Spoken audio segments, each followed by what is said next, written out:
I hope by talking openly it will make it easier for others to talk about this dreadful disease." Actor Christopher Biggins, one of her closest friends, said, "We couldn't wish for a better figurehead as we battle this terrible disease. Barbara will be brilliant at it.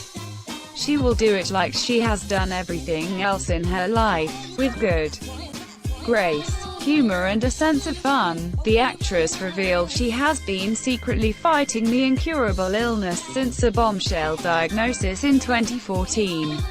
Scott, 55, her husband of 18 years, said, "When the doctor told us, she began crying, then stretched her hand out to me and mouthed, 'I'm so sorry.'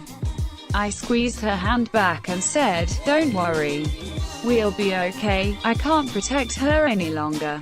Since her 80th birthday last August, a definite continual confusion has set in, so it's becoming a lot more difficult for us to hide. I don't want it to come across that she's sitting there unable to communicate, because she's not. We are still going out for walks or dinner with friends, and we still laugh together a lot. She loves going out and it's good for her. Of course, the public are naturally very drawn to her, which I don't want to stop. But as soon as we leave the house, I live in constant terror that she's going to say something, or suddenly have a panic attack, or get photographed when she's not looking right. I didn't want someone else to dictate how or when the diagnosis came out, so that's why I'm speaking about it now. I'm doing this because I want us to be able to go out and, if something isn't quite right, it will be okay because people will now know that she has Alzheimer's and will accept it for what it is. I have kept this bottled up for so long that talking about it so openly feels like a release." Thrice-married Dame Barbara's infectious laugh and Cockney charm have entertained Britain for decades. To millions, she is known as the Queen Vic's indomitable landlady Peggy Mitchell, but to a generation of older fans she will be fondly remembered for her scantily clad, saucy roles in 9 Carry On films. Sally Geeson, 67, appeared alongside Dame Barbara and Sid James in Carry On Abroad in 1972. She said, "When I arrived at 6 a.m. for my first day of filming, I walked along the corridor towards the makeup room and I could hear her laughing her head off." Barbara was full of laughter and fun, and there's no reason why she can't be now. "My dad had Alzheimer's. He was diagnosed at 67 and suffered with it for 20 years. He died in 1997. One of the most important things I learned is that you must always remain positive. Even when Alzheimer's takes a grip, sufferers have moments of great lucidity, and what they want to hear is good things. They want to still enjoy life and have fun. It mustn't be doom and gloom. There's no reason why Barbara can't still have a great life." Scott said he first noticed symptoms in 2009, just before Dame Barbara left EastEnders for the first time, when she began finding it difficult to learn her lines. She underwent a series of mental agility tests, a brain scan and a lumbar puncture before the couple's worst fears were confirmed.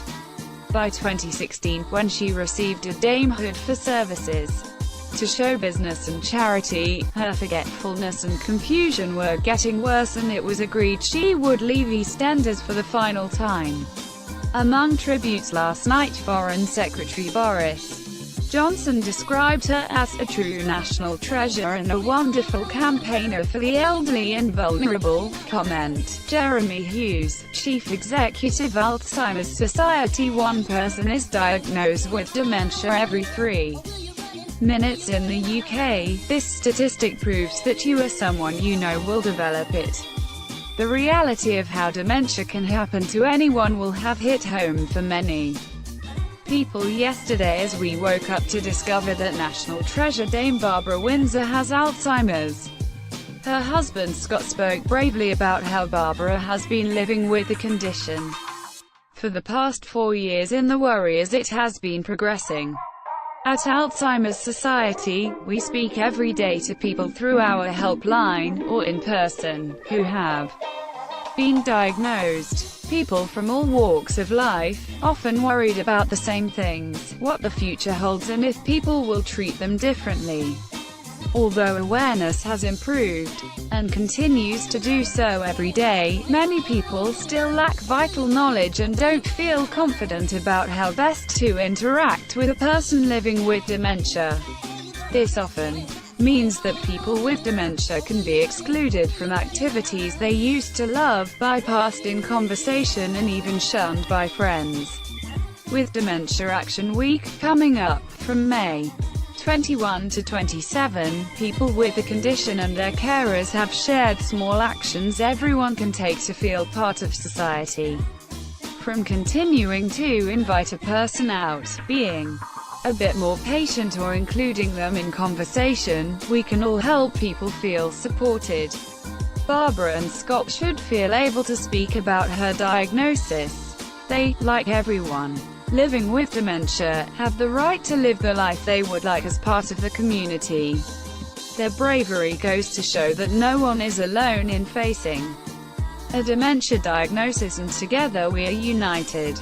Anyone who wants details about the condition and Dementia Action Week should visit alzheimers.org.uk or call the helpline on 0300 222 1122.